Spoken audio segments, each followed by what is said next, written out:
Good morning बच्चों। अब मैं आपको इसमें आपका जो सिलेबस है वो हाफ ईयरली के हिसाब से कंप्लीट हो गया है। तो अब मैं आपको रिवीजन के तौर पर आपको पहला लेसन कबीर के बारे में बताऊंगी। उसमें कबीर की साखियाँ आ रही हैं। तो पहले मैं आपको कबीर का जीवन परिचय बताऊंगी। तो कबीर के जन्म और मृत्यु के बारे में अनेक कहानियाँ प्रचलित हैं। कहा जाता है सन 1398 में काशी में उनका जन्म हुआ और सन 1518 के आसपास मगहर में उनका देहांत हो गया। कबीर ने विधिवत शिक्षा नहीं पाई थी, परंतु सत्संग, पर्यटन तथा अनुभव से उन्होंने ज्ञान प्राप्त किया था। इनकी रचनाएं भक्तिकालीन निर्गुण संत परंपरा के प्रमुख कवि कबीर की रचनाएं मुख्यतः कबीर ग्रंथावली में संग्रहित हैं, किंतु कबीर पंथ में उनकी रचनाओं का संग्रह बीजकी प्रमाणिक माना जाता है। कुछ रचनाएं इनकी गुरु ग्रंथ साहब में भी हैं। इनकी भाषा शैली कबीर अत्यंत उदार, निर्भय तथा सदहृदय संत थे। राम और रहीम की एकता में विश्वास रखने वाले कबीर ने ईश्वर के नाम पर चलने वाले हर तरह के पाखंड, भेदभाव और कर्मकांड का इन्होंने खंडन किया। उन्होंने अपने काव्य में धार्मिक और सामाजिक भेदभाव से मुक्त मनुष्य की कल्पना की।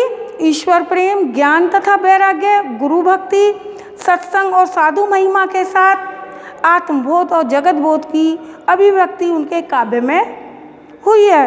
कबीर की भाषा की सहजता ही उनकी काव्यात्मकता की शक्ति है।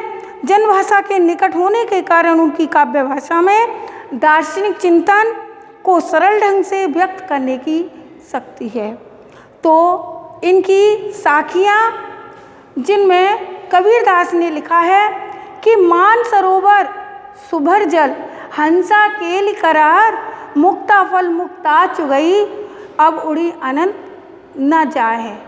मान सरोवर सुभर जल, हंसा केल करार, मुक्ता फल मुक्ता चुगए, अब उड़ी अनंत न जाए। तो मन रूपी सरोवर आनंद जल से भरा हुआ है।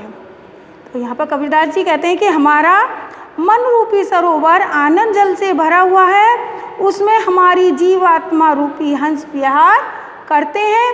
वे आनंद के मोतियों को चूगते हैं और इसे छोड़कर अन्यत्र नहीं जाते। अर्थात हमारे मन में ही ईश्वर निवास करता है, उसे ढूंढने कहीं और जाने की आवश्यकता नहीं है।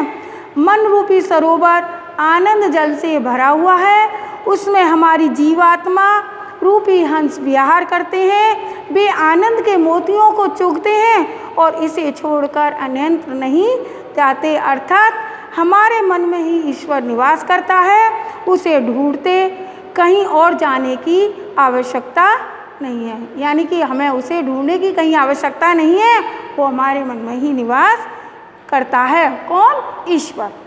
तो विशेष है इसमें कबीर ने मनुष्य को सांसारिक मोह बंधन से मुक्त होने की प्रेरणा दी है। सधुकड़ी भाषा का प्रयोग किया गया है इसमें। केली करारी मुक्ता फल मुक्ता में अनुप्रास अलंकार। तो बच्चों ये आपको समझ में आ गया होगा पहला इसका।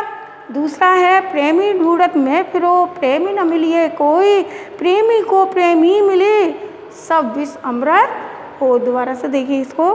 प्रेमी ढूंढत में फिरो, प्रेमी मिलिए न को, प्रेमी को प्रेमी मिले सब विष अमृत हो। मैं सच्चे ईश्वर प्रेमी को ढूंढता फिर रहा हूँ, पर ऐसा प्रेमी मुझे कोई नहीं मिला जो ईश्वर का सच्चा प्रेमी है।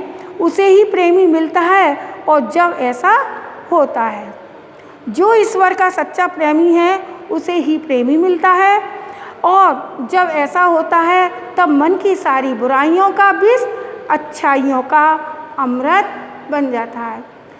बच्चों समझ में आ गया होगा इसका दोबारा से अर्थ। मैं सच्चे ईश्वर प्रेमी को ढूंढता फिर रहा हूँ, पर ऐसा प्रेमी मुझे कोई नहीं मिला जो ईश्वर का सच्चा प्रेमी है, उसे ही प्रेमी मिलता है, और जब ऐसा होता है तब मन की सारी बुराइयों का विष अच्छाइयों का अमृत बन जाता है।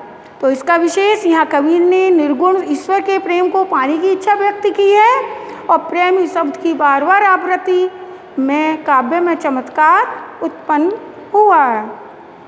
तो बच्चों, ये आपको मैंने आज इसके 2 साखियाँ बताई हैं, 2 दोहे बताए हैं। उसके बाद मैं अगली वीडियो में आपको बताऊंगी। Thank you.